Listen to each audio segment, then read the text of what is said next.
Good evening, everyone, and thank you so much for joining us for the very first episode of Health and Wellness with your host, myself, Dr. Nafeesa Jalal. Public health, both in Canada and internationally, has been a fundamental part of my professional and personal life for the past decade. And hence, it is such a privilege to have a platform such as this, where every week we promise to bring you very important, impacting, and fundamental conversations in health and wellness that touch all of us in our personal lives and in our community. Keeping to this month's theme of Mental Health Awareness Week was October 1st to October 7th, and World Mental Health Day was October 10th. Today in studio, we have with us guests that will talk about two very fundamental components of mental health, and that is anxiety and depression. So without further delay, I am very excited to introduce our guests.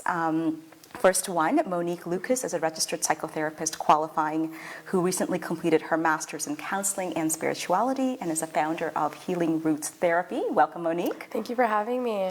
Rina Dosage is a registered psychotherapist who holds a master's in couples and family therapy and currently practices individual couple family therapy in her private practice and at Couple Therapy Toronto. Welcome, Rina. Thank you so much. And we also have with us Nafeesa Jalal, who is a registered psychotherapist qualifying and Canadian certified counselor. Nafeesa works as a mental health case manager at the Punjabi Community Health Services, where she provides case management and supportive counseling. Wow, what a mouthful of qualifications. So welcome to the show, ladies. Thank you. So we have lots to discuss today, and I want to get right into the thick of things. First of all, let's talk about the significance of anxiety and depression in our community. But before that, they're not the same thing. So maybe we start with a definition. What is anxiety? Yeah, that's a great question. So anxiety is a general term used to describe several anxiety disorders, but it can be understood as this excessive feeling of uneasiness, maybe nervousness, fear, and there's this persistent experience of worrying or concern maybe about an event coming up, or maybe the outcome of this event, or there's concerns about maybe a person, place, or thing. Anxiety disorders tend to influence physical symptoms as well as impact the way we act, behave, and feel emotionally. Yeah. Anxiety can be experienced by anyone. I think that we can all recall times when we experience this excessive anxiousness, fear, concern, and some examples of that might be if we are preparing to present in front of an audience, or maybe we're about to meet new people for the first time, or maybe we're just waiting for those test results from the doctor's office. But I think for the most part, these are infrequent and they happen in short spurts, so they don't last for very long. Okay. But I guess there's cause for concern when the anxiety, the fear, the nervousness begins to occur more intensely, more consistently, more persistently. And so examples of that might be maybe when we begin to avoid school or work on days in which we are expected to present. Maybe we're minimizing or eliminating opportunities to meet new people, or we're calling the doctor's office multiple times in a morning just to get those test results. So I think the big focus point here is when our daily life is starting to get impacted and affected by the excessive worry or concern, that is anxiety. And just to touch on that, anxiety in and of itself is not a bad thing. Right. It's actually vital for our well-being and for our survival. Anxiety assigns this, it's like an alarming system, right? When something goes wrong, our fight, flight, or freeze system kind of kicks in so that we can respond to whatever the threat or the danger that's occurring. So if we take, for example, you're walking through the forest and you're enjoying the scenery, you're enjoying the trees, the sound of the bird, maybe there's a stream going beside you, and you hear some ruffling in the woods, the bushes afar, and you look and you see maybe 20 or 30 feet, there's a bear there. Okay. Your alarm system, your fight, flight, or freeze system is going to trigger. And so you're either going to be extremely courageous and run after that bear and fight that bear, or you're going to flee the scene, run for your life. You might even freeze in hopes to, you'll camouflage and be able to hide yourself and that the bear will, kind of walk by. in saying that in most cases nowadays, anxiety tends to be triggered by stressors, so it shows up in stressors such as like family or work, money, maybe even a physical illness. And so that, like Rena was saying, this is when it becomes a problem, because then you're experiencing symptoms of anxiety when there's no real threat or danger there. So it's really about how we channel it then, Yeah. whether in a positive or a negative way, and Sure. what it embeds in us. Let's talk about some of the most common detection signs. So what should we be looking out for? How do we know if we have anxiety? So that's the common detection signs. Yeah. Did you want to? Sure. Yeah, okay. So anxiety manifests itself, right? Physically, cognitively, behaviorally. So some of the physical symptoms that you might experience could be general discomfort in the chest, some tightness in the chest, right? Rapid heartbeat, right? Feeling congestion in your throat or almost that choking sensation. Stomach ache, nausea, right? Constant butterflies in the stomach. A lot of people get this tightness in their shoulders as well, because this is where we typically carry most of our stress anyway, right? Some headaches as well, some tremors. So all of that's really common. I do want to say here that though not everyone will experience all these traditional signs of anxiety, and anxiety can look different for everyone. Right? So I might not have all these symptoms, and I might experience things a little bit differently. And also cognitively. So anxiety really makes our thoughts negative, right? So what can happen is we can feel really negative towards maybe ourselves. So a lot of self-criticism, where maybe we're labeling ourselves or feeling unlovable or undermining our abilities, right? Just negative thoughts around that. And also anxiety, I think, like Reina was saying earlier, it's about excessive worrying, right? Worrying to some level, of course, is healthy. It helps us prepare. Function in life sometimes. Exactly, right? It helps us prepare for the stressor at hand, but with excessive worrying, that becomes an issue, and that also leads to some of the physical symptoms, like the headaches, right? And the muscle tension. And what's really interesting in anxiety is that when we think negatively, and when we're in that space of heightened anxiety and heightened stress, what can happen is we can start to think that the probability of terrible things happening to me in the future is higher. And my ability to deal with these stressors is diminished. So we're escalating it then in our heads. Exactly. And then you can see how that could lead to a spiral, right? And that could heighten the anxiety in itself, and then it becomes a cycle. Because what I also wanted to get at is what happens to us when we experience anxiety. So we've touched on some of the physical symptoms as well. Yeah, so did you want to add anything to that, or? Yeah, I was just thinking, and this may answer your question right now as well, but Nikita had talked about some of the physical or the cognitive ways that anxiety can present the detection signs, but there's also the more visible is the behavioral, right? So this is what others might experience or witness in someone who experiences anxiety. And I guess just going back to what Monique had said about the flight, fight, and the freeze, these are kind of the main categories in which we might see some of the behavioral presentations of anxiety. And so when we're thinking about the flight, this is, again, that avoidance. So this is a behavioral response that is a flight would be not going to class, maybe not going near elevators or in an elevator out of that anxious feeling or the anxious thoughts.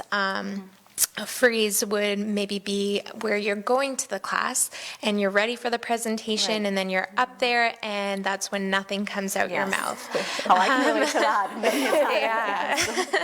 And then we also have the fight. So this is where we experience mood swings. Maybe there's irritability, there's less patience, and so that in turn can lead to tensions and conflicts. And so people may not experience us in interactions as they normally would. It's very, very interesting. Now, we hear about this word all the time. Look, talking percentages, what percentage of Canadians are touched by the anxiety that is harmful for us, the one that leads to us not being able to function at our best? Yeah, so current research actually says that 1 in 5 Canadians, which equates to 20%, experience mental health concerns. And so there's also research indicating that mental health concerns is the leading cause of disability in Canada.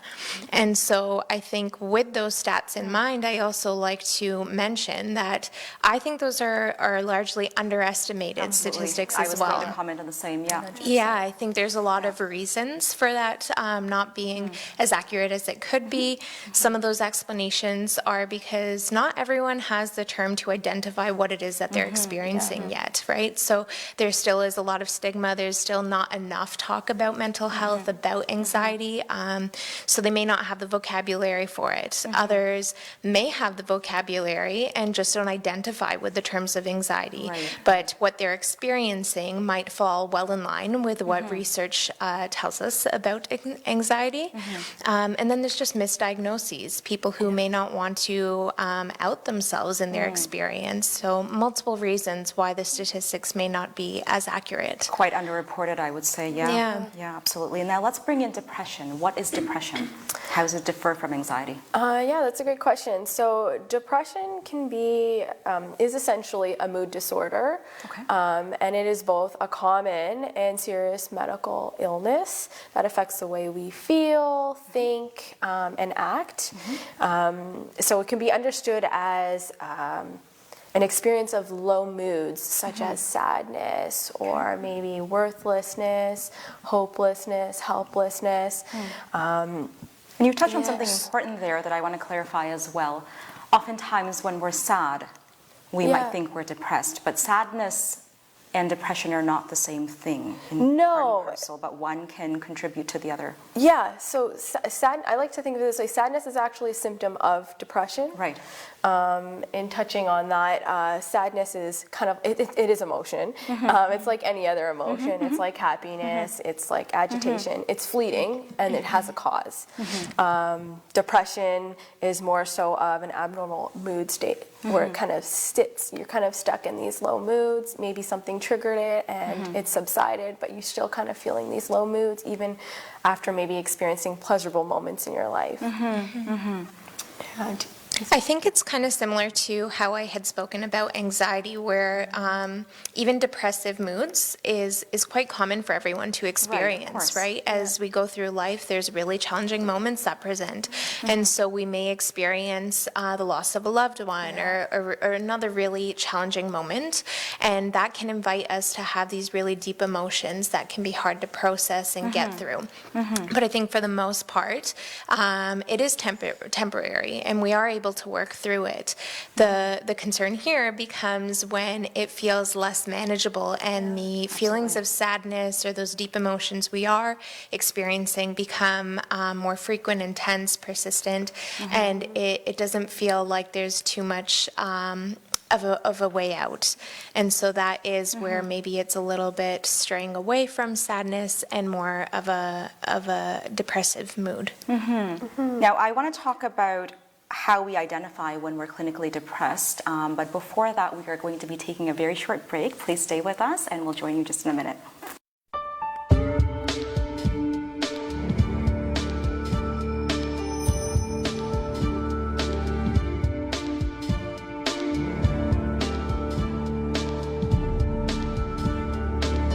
जिंदगी की दौड़ में आगे रहने के लिए आप कितनी मेहनत करते हैं और वक्त है जो हाथ नहीं आता, इसीलिए अब पेश है हबीब झटपट। जी हाँ, for the first time Habib पेश करता है ready to cook recipe masala mix. इसमें है सारे इंग्रेडिएंट्स, यानी प्याज, टमाटर, लहसुन, अदरक काटने की झंझट से छुटकारा और लज्जत से भरपूर खानों का मजा बगैर किसी मेहनत के, वो भी झटपट। No MSG added, gluten free, यानी बचत, लज्जत और सेहत साथ साथ विद हबीब झटपट। ट्रेंडी कूल है के गहने गोल्ड हाउस, गोल्ड ज्वेलरी का है best place gold house, purity quality भरोसे का ये नाम gold house jewellers. Now Open biggest store of 22 and 24 karat gold jewelry in Malton. Gold House Jewelers. New collection just arrived from Dubai, Pakistan and India. Call Shahid or Junaid. 905-672-0786. Purity is guaranteed. Oh, it's so light. I love it. Unlocked Android phone. 2 SIM card slots for 2 numbers and travel needs. 13 megapixel camera with 1080 HD recording. 16 gigabyte internal memory, which is expandable for more photos, videos, and music. Over 250 stores to open by 2018. K-Mobile.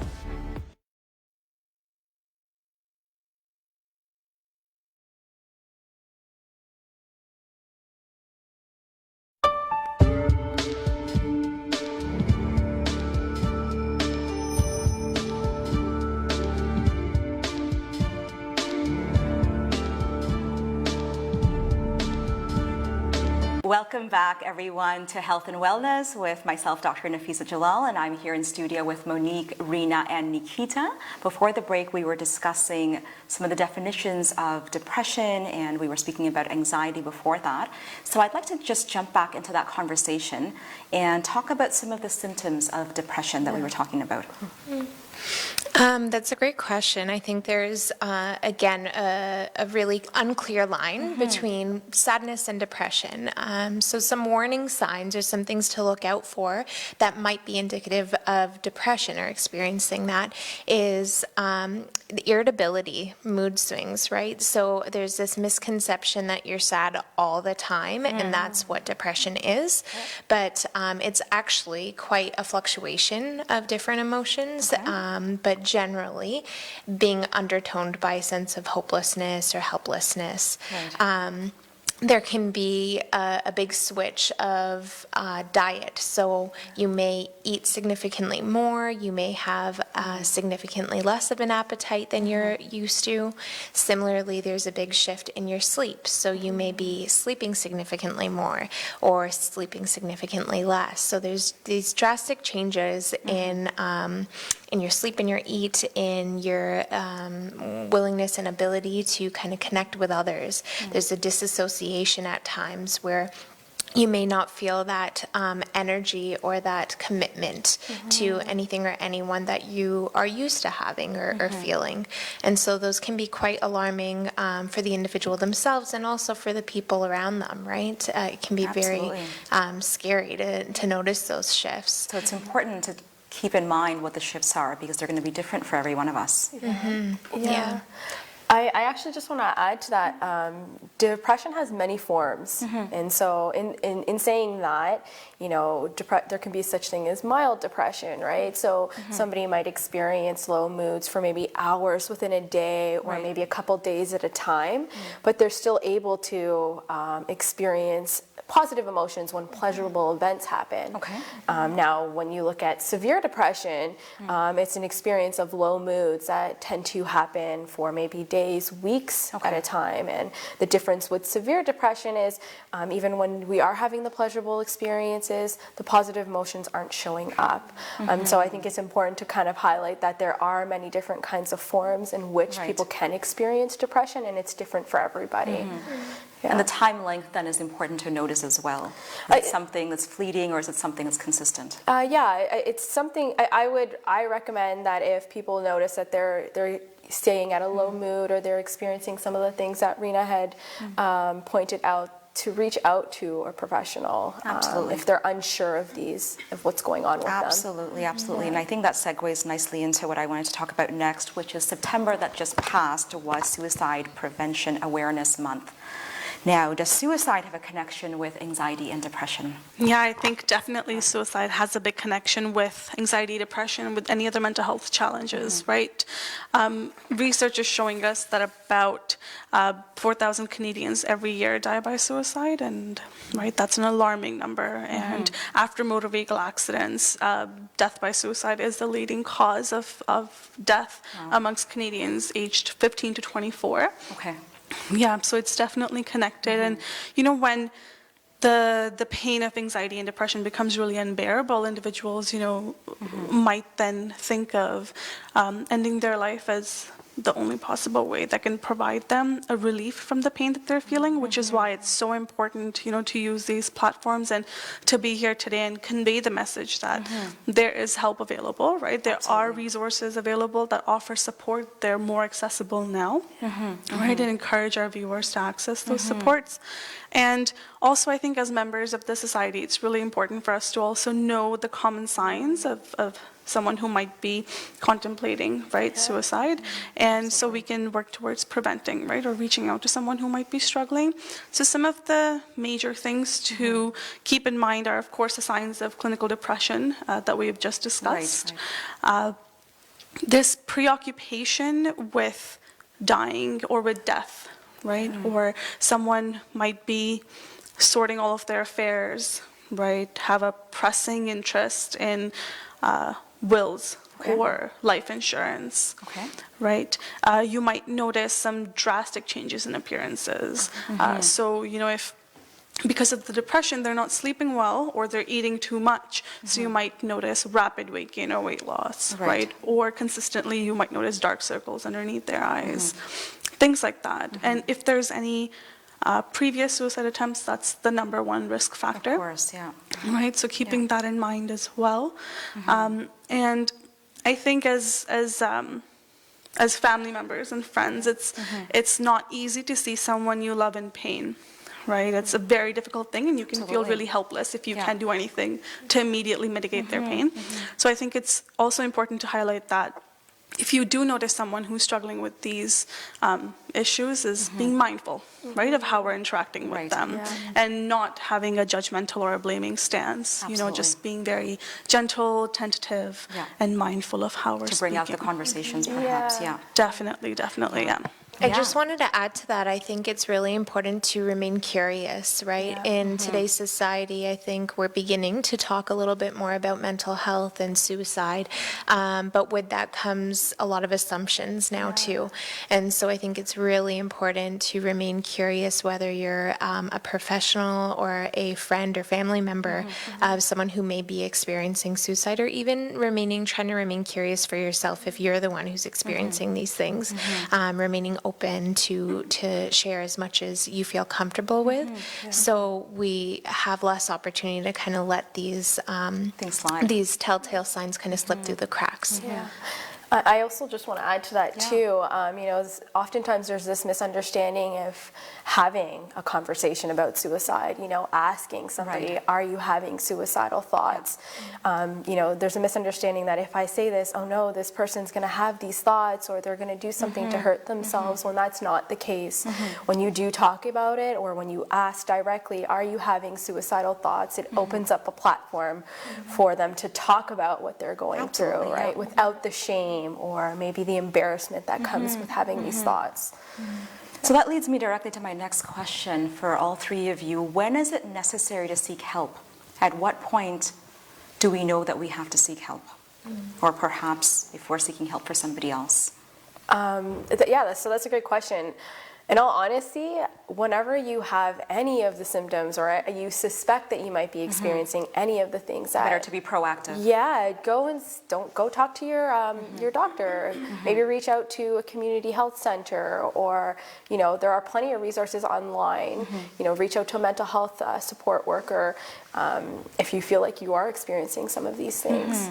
I just wanted to piggyback off of that, because I do think that there can be a misconception as well about therapy and counseling, specifically that you have to have a formal diagnosis or be considering the possibility of one to come to counseling. And so I agree with Monique in that if you are wondering about whether you should seek support, there's probably something that's going on, whether it's uncertainty, tension, challenging feelings, whatever it is, there's something in which you are contemplating the potential benefit of receiving this extra support for. And we hear lots of things. Like, I think we support people through feelings of sadness, right? You don't have to necessarily be experiencing this depressive mood to benefit from counseling. Absolutely. proactive is the way to go. If you possibly are even thinking that you need to go. Yeah. Okay. What do professionals like you suggest that people living with anxiety or depression do outside of seeking services? Are there things that we can do ourselves? Yes. So initially, I would say connect with your resources outside, but what I have found most helpful when working with clients is reducing as much stress as you possibly can. So some of the things that I work with clients is, maybe having a conversation about your diet, implementing a healthy diet is important, as well as exercising, right? And exercise is a form of release. It's a form of stress. You can relieve your stress. It also creates endorphins, which contribute to happy feelings as well, right? What else? Another thing that I've also found helpful is, engaging in relaxation exercises, such as like maybe meditation or specifically mindfulness. I've found that to be very helpful with clients, because the thing with mindfulness is it forces you to be in the present. Right. And the thing with depression and anxiety is anxiety kind of forces you to be in the future, and depression kind of forces you to be in the past. Right. Right. That's a good way of putting it. Yeah. Yeah. So I've found that even if you're eating something, just being mindful of what you're eating. So what does this taste like? What does the texture feel like? What does it feel like in the top of my mouth? Kind of really pulls you into the present moment, and kind of takes you away from like the worries or the symptoms that you're kind of experiencing. Another thing that I found helpful is maybe journaling. Again, like some of these things don't work for everybody, but sometimes they work for some people. They're possible outlets. Yeah, they're possible ways of dealing with it. But specifically journaling, I've found helpful with some clients, because they're able to write down what they're feeling, their thoughts, and even their physical sensations, right? And this becomes like a way for them to kind of objectively reflect on what they're experiencing, and maybe brainstorm what could be more helpful for them dealing with these symptoms. Yeah.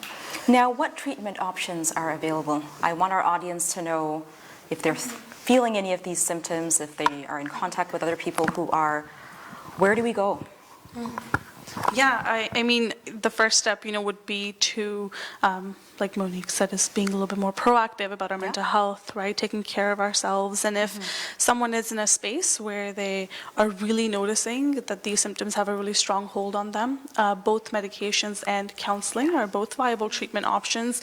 Research is showing us that medication in conjunction with therapy works best for most people. But again, we all experience our symptoms a little bit differently, right? And there's no cookie cutter approach to working with mental health, right? There's no one therapy fits all or one treatment approach fits all. And I don't know about your experiences, but I've had clients, come to me and ask specifically for CBT, right? Because it's a very on-trend, right?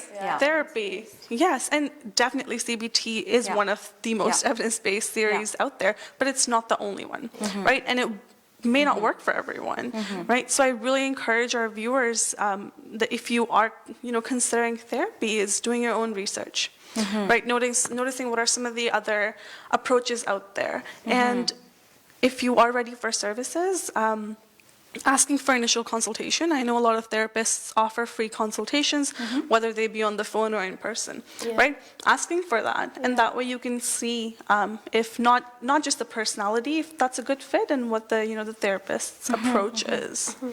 Yeah, I just want to add to that too. Sometimes when clients do go out and they meet a therapist or they have that first interaction, sometimes it's not the most positive. And so I really encourage, don't let that be a discouragement to reaching out to other therapists, because this does happen. Sometimes it's just not a good fit. Right. And it's, when you go to the shoe store, you try on multiple shoes before you walk out with a pair, right? So I feel like that's also important when you're shopping for a therapist, somebody who's going to be able to meet your needs as well. So just really want to encourage people that if that is something that they encounter, to not get discouraged and to maybe reach out for additional support. So it has to be the right fit for you. You have to have that level of comfort with that person to disclose for sure. Most intimate moments. And I would just like to add one more thing to that. It's always good that if maybe it's not really accessible right now to go to therapy, whether it's for financial reasons or whatever else that may be happening, taking care of ourselves. Right, of course. Right? being around friends and family, doing things that have made us happy previously, but most of all, finding a safe outlet for your emotions, right? Whether that includes journaling or whether that includes talking to a friend or calling like a crisis line, right? Whatever it is, somewhere where you can safely express how you feel. Very, very important. Well, I want to get into talking about how individuals facing anxiety and depression can be different from couples and the impact it has on relationships, but we are going to go out for a short break. We will be back in just a minute. Please stay with us.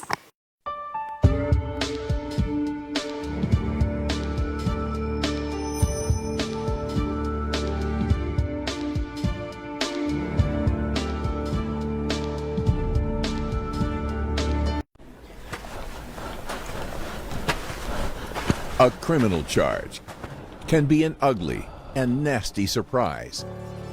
Don't let bad decisions or unfortunate circumstances take control of your life.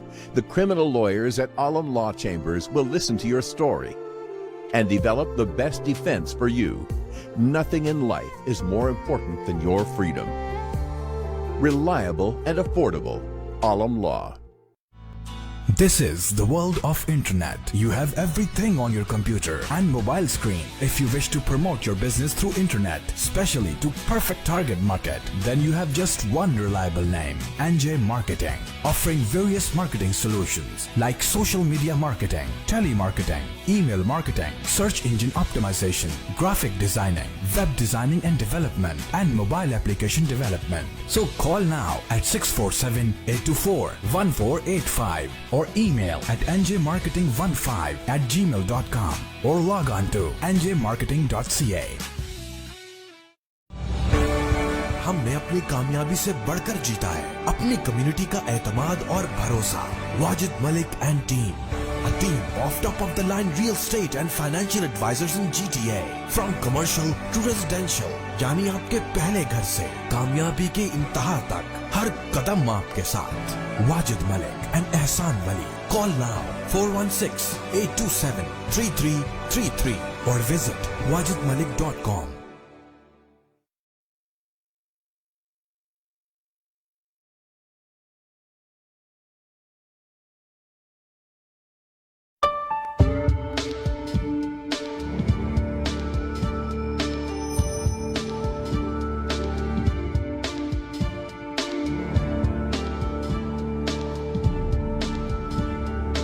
Hi everyone, and welcome back to Health and Wellness with myself, Dr. Nafeesa Jalal, and in studio I have Monique, Reena, and Nikita to talk about anxiety and depression. So before the break, we wanted to touch on how individuals experience and deal with anxiety and depression and how couples do it differently, because we have expertise in-house for both. So we can start first with the individuals, and tell us how individuals cope with anxiety and depression, and then we'll go on to the couples. Yeah, so individuals cope with depression and anxiety in many different ways. So some of the most popular ways that we can so some of the most unhelpful ways that I've noticed when working with clients is for both anxiety and depression, substance abuse tends to be a way in which people cope, because it's a way for them to forget maybe what they're going through, maybe to reduce, the uncomfortable feelings, or maybe to induce positive feelings, right? Some behaviors, particularly with anxiety, as was mentioned by Reena earlier, is this avoidance. When we're feeling anxious, the first thing we try to do is avoid that anxiety-provoking situation, because naturally that's how we protect ourselves, right? And so that's not really helpful, because with anxiety, it's kind of like the saying, what you resist persists. So avoiding anxiety makes it bigger. Worse. Yeah. And just looking a little bit more at depression, there's, some people cope with particularly depression or symptoms of depression by isolating themselves for many reasons. One, it could be just too exhausting to explain to people that you're feeling this way. Maybe even feelings of embarrassment or shame to have to explain that, something funny just happened and I can't laugh at it. So this makes it difficult, or even the fact that having to put on a pretend face, pretend that you're laughing, like that in and of itself gets exhausting, right? Especially the longer that you do it. Yeah. And so you got to kind of fit this mold. And so, yeah, isolation just becomes this way of coping for them. Another form of coping that's very risky and harmful is self-harm tendencies. So people tend to turn to hurting themselves. This could be done for many reasons, maybe to numb out the feelings because they're feeling so much they just don't want to feel anymore. Or maybe because they've been feeling this way for so long, they feel so numb, and so they need to feel something. And so they turn to these unhelpful ways of coping with depression and anxiety. And when you talk about substance abuse, I just want to mention, we're talking about alcohol here as well. Alcohol, yeah, anything, any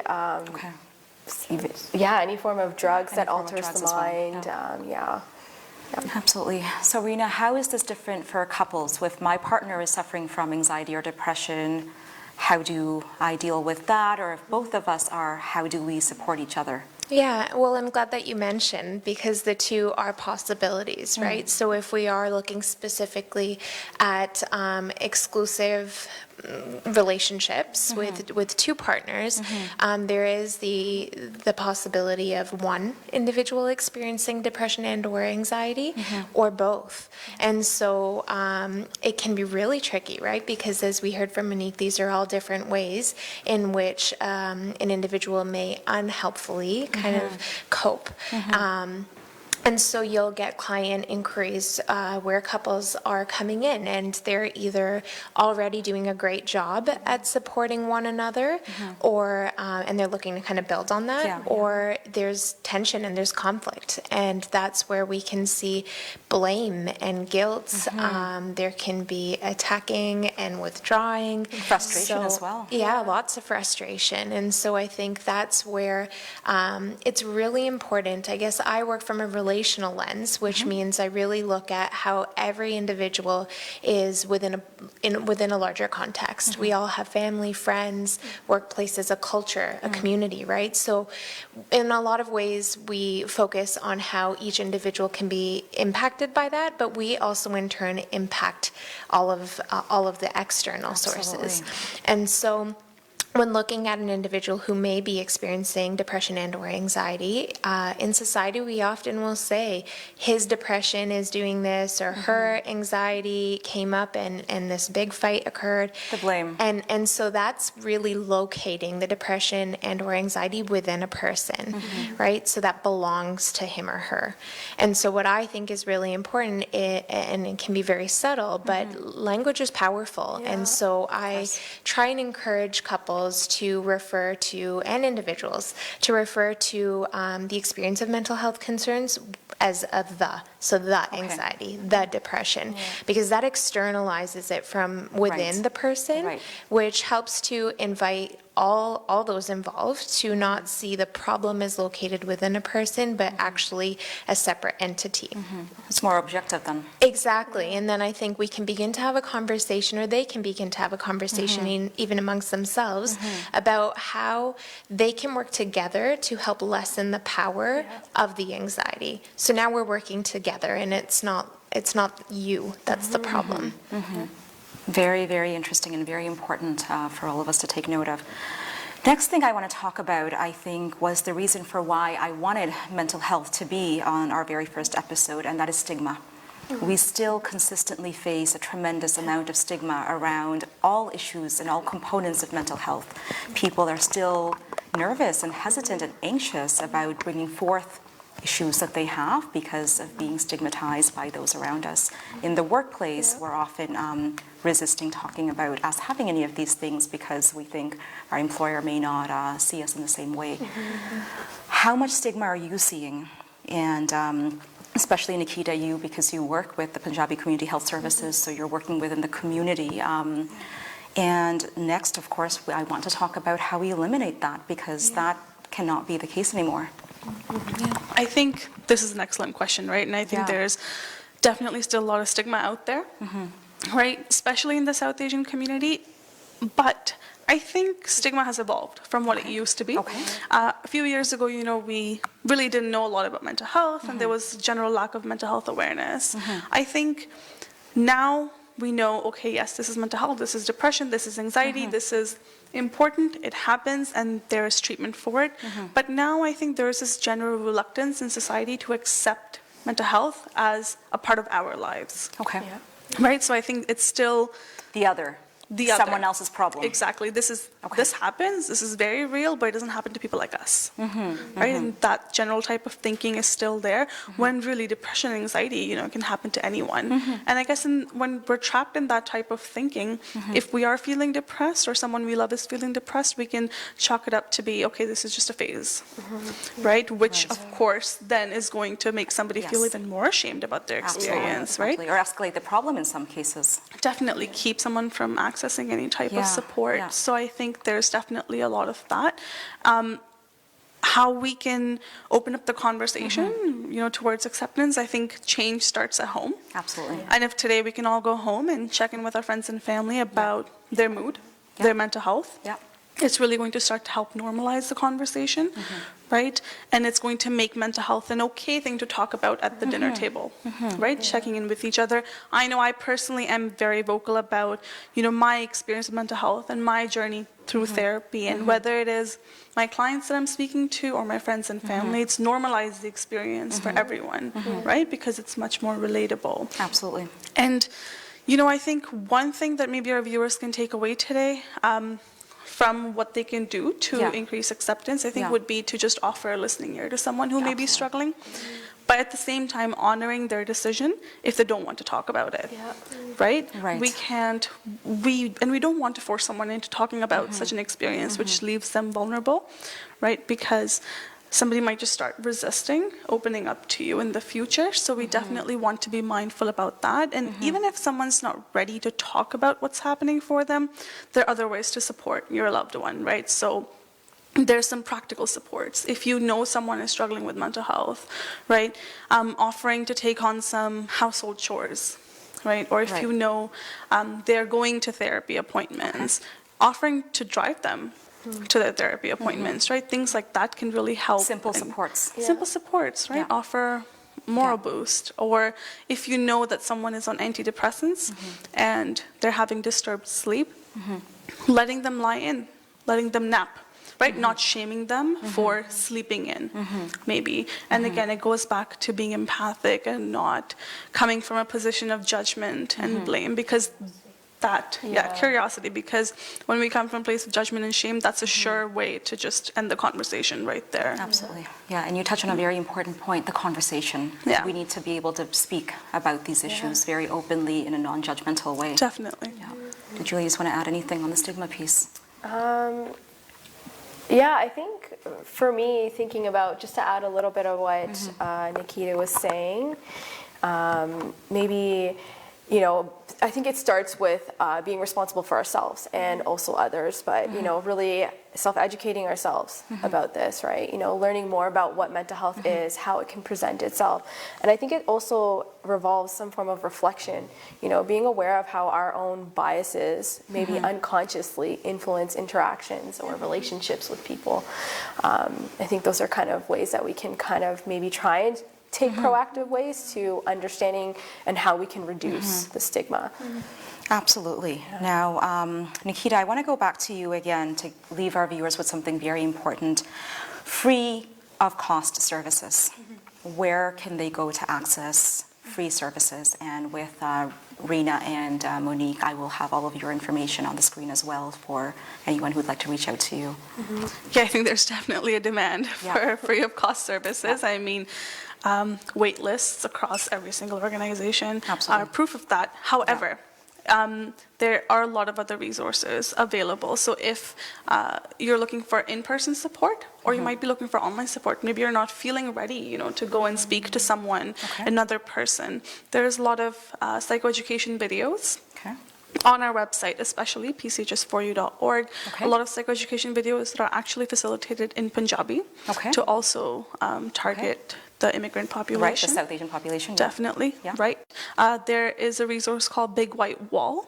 Big White Wall, okay. Yes, which is developed by by the province of Ontario, right? And it offers a platform for anyone struggling to go on the forums and chat with someone who's maybe in the same space as them, right? Do art therapy on there. It's very cool. Okay. As well as the Bounce Back program. I'm not sure if you are aware of that this is a new psychoeducation, self-guided psychoeducation program that's coming from BC. Okay. And it's new to Ontario. So basically, you can go to your family doctor and you can get a referral for this online program, which is going to help users navigate their depression and anxiety, right, and learn more about their symptoms and how they can manage their symptoms before they're ready to see someone in person. But I think, especially at PCHS, there's support for mental health, for addictions. We have a very intensive geriatrics team because we know geriatric population is a vulnerable population when it comes to mental health. Right. We have wellness groups, seniors groups, mental health groups, in addition to the one-on-one. So we have a variety of services there. And I'd also like to add for the audience, CMHA, the Canadian Mental Health Definitely. Association, has plentiful resources and services available Definitely. for everyone, free of cost as They well. actually have a resource guide on their website Right. that combines all of the services available in the Absolutely. Peel region Yes. for Yeah. any issue. So that's a Yeah. great resource. So issue, location, and their various locations Definitely, are going yeah. to be accessible for most people. So as we bring the show to a close, I would love for each of you to leave the audience with what you think is the most important takeaway from our conversation today, something that you'd like them to keep in mind as they go forward. I would say that the most important thing for me would be to be proactive about your mental health, right? Absolutely. I think it's important to schedule therapy sessions like you schedule workout sessions, Yes, right? yeah. Because Make it a part of your life. it is. You have to make it a part of Yeah. your life, right? Like Reina was saying earlier, you don't have to be really depressed to access therapy or counseling. Or wait you that know, long, yeah. Or wait that long, right? So scheduling therapy sessions and giving, I guess, your mental health the same amount of respect we give our physical health. Absolutely, absolutely. Can I add to that? So I just want to add to that, it's really important, the way I see it is you go to the doctor, whenever there's something physically wrong with you, you go to the doctor. When you can't see something, you go to an optometrist. When your teeth are hurting or they need to be cleaned, you get your teeth cleaned, right? So, if you don't feel well emotionally or mentally, it's okay to reach out to somebody who can help you navigate this and show you ways that you can take care of yourself so that if this occurs in the future, you know how to attend to yourself.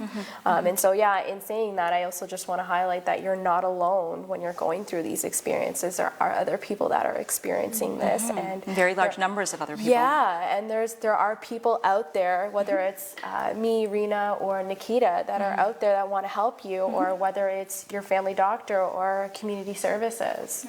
Yeah. Important. I find myself thinking about this mini story, this mini Buddhist story that I had read. I will not be able to quote it, but it was essentially about this individual who got attacked by a poisonous arrow. And he had said, I'm not going to remove this until I know who shot it, where it came from, needing all the details. And I think I very much fall into this causal thinking, needing to know why. Right? And I think a lot of society does. And so what I would want to leave viewers with is just a message that we don't always need to know why.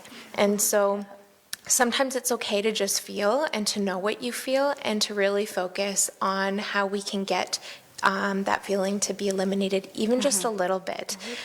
We don't have to aim for the full 100% in one shot. I think small change really does lead to big change. Yeah. Absolutely. Well, thank you all so much, Monique, Rena, and Nikita, for being in studio today. To our guests, thank you for joining us for this very, very important conversation. Mental health is multifaceted, and although September and October focus largely on a lot of mental health awareness days, it is important to understand that this is touching us every day of our lives, all throughout the year, every week of the year.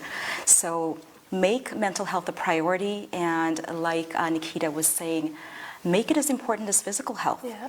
And understand that the conversations start at home, they start here with us, and they start with our families and with our friends, and this is the one and most important way that we can reduce stigma around these conversations. So thank you very much again, and we look forward to joining you next Sunday. On behalf of all of us from the studio, have a great evening.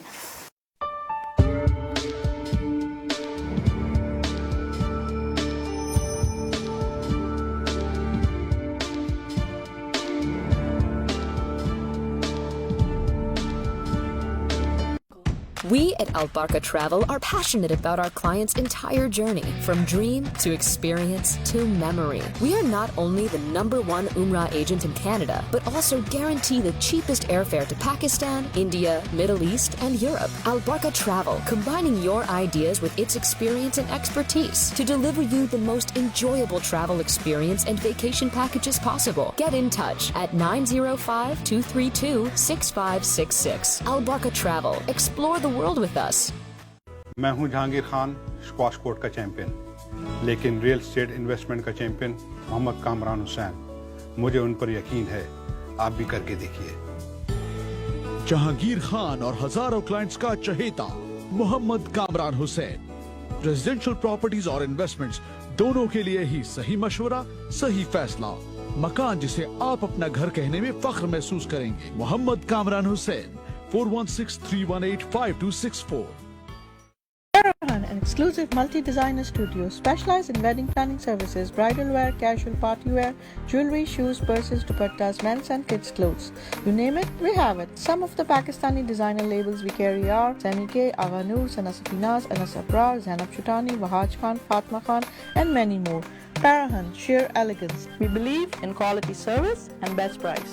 You can contact 9075 Derry Road West, Unit Number 1, Milton, Ontario.